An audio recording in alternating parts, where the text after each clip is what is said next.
오늘의 사연 시작합니다. 안녕하세요. 저는 얼마 전까지 직장 없이 집에서만 지내다가 얼마 전부터는 오토바이로 배달을 하며 지내게 된 30대 남자입니다. 저에게는 사실 대인 기피증이라는 병이 있습니다.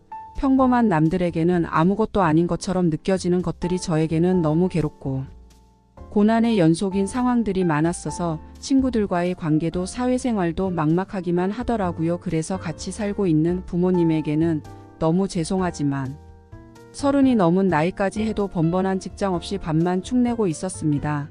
저희 집은 풍족하지는 않지만 60대의 연세에도 직장을 다니시며 늘 일을 하고 계신 부모님 덕분에 제가 여태까지 버틸 수 있었던 것 같습니다. 제 부모님은 저에게 직장을 구해보라고는 하셨지만 쓴소리는 하지 못하시고 그저 안타까워만 하셨습니다.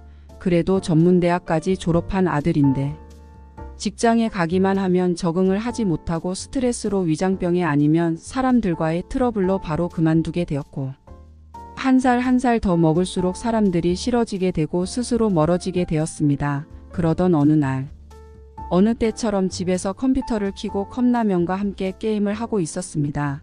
게임을 다 하고 나서 연예 뉴스를 보려고 인터넷을 켰는데 재미있는 구인 광고가 있었습니다. 평소에는 그런 사이트에 들어가지도 않았었는데 너무 재밌어 보이는 광고가 눈에 띄어서 저도 모르게 클릭을 했습니다.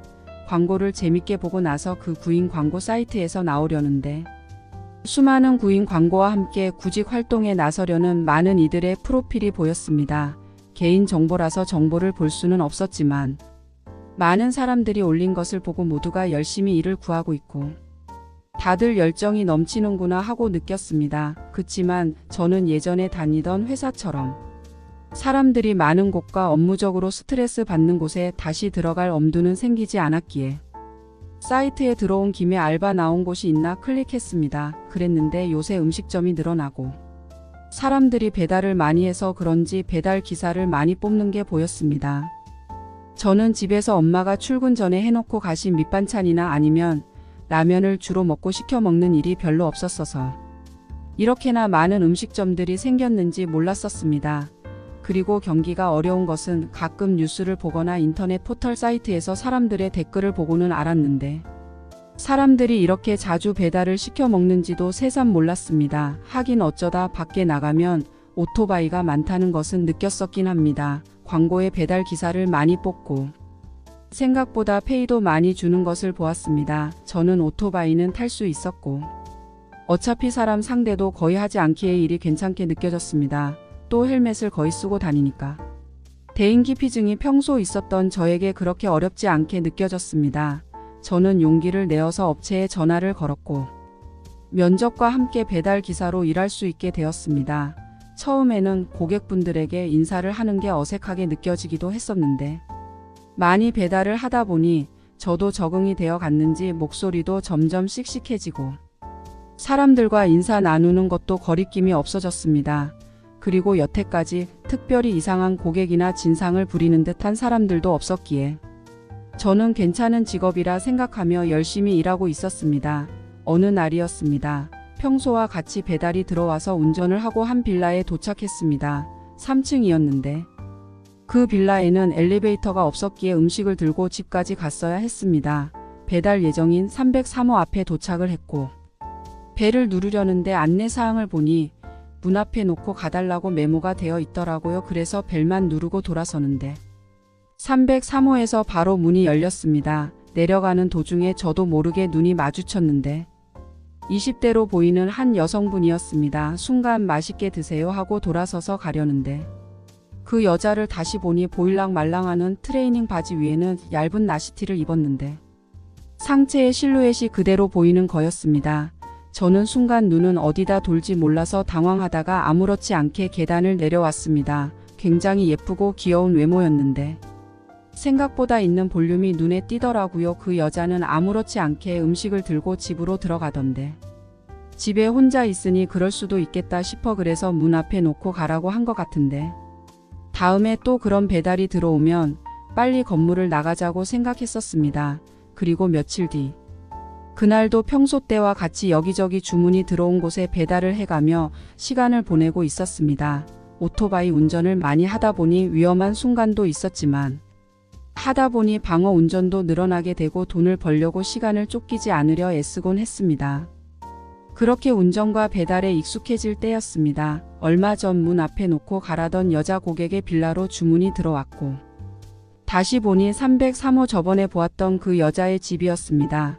이번에도 메모에는 문 앞에 놓고 가시라고 써 있었습니다.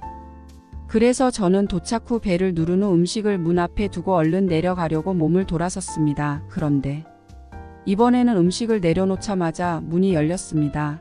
그래서 이번에도 그녀와 눈이 마주쳤는데 정말이지 깜짝 놀랐습니다. 글쎄, 그 여자가 슬립을 입고 있더라고요. 그러고선 저에게 안녕하세요.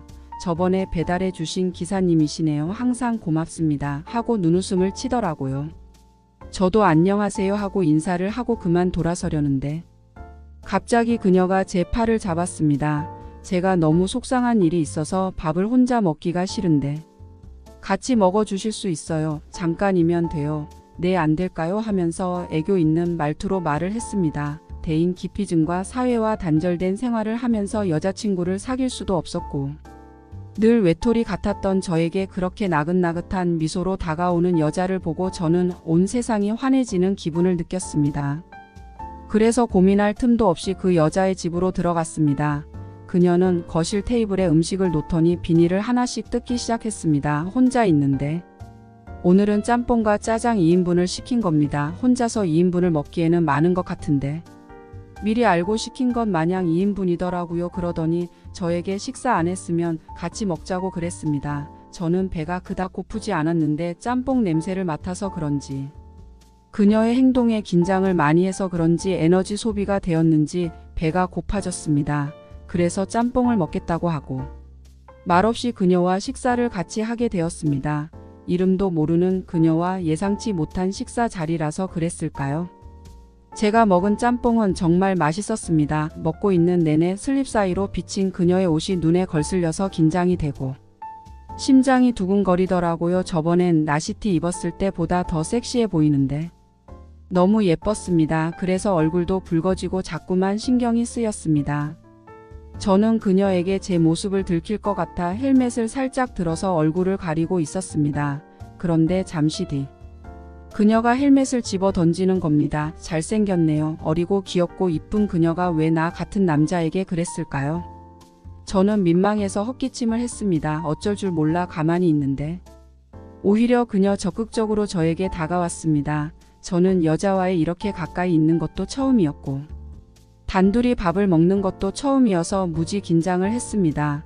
그녀에게 제가 뭐가 좋은지 모르겠지만 그녀는 다음에 또 먹고 싶을 때 주문하면 도와달라는 말을 하면서 그렇게 인사를 나눴습니다. 그 후 저는 그녀가 살고 있는 빌라에 주문이 들어오는지 매번 확인하는 버릇이 생겼습니다. 얼마 지나지 않아 그녀가 배달한 곳에 또 갈 수 있게 되었고 저는 또 그녀와 진한 사랑을 나눌 수 있게 되었습니다. 깊은 사랑과 함께 그녀와의 대화를 통해서도 저는 개인 기피증이 점차 나아지게 되었고 사랑을 알 수 있게 되었습니다. 그녀와 언제까지 이어질지 모르는 관계이지만 저를 성숙하게 만들어준 그녀가 저는 정말 고맙게 느껴집니다. 오늘의 사연 여기까지입니다. 오늘도 들어주셔서 감사해요. 구독, 좋아요, 알림 설정 부탁드려요.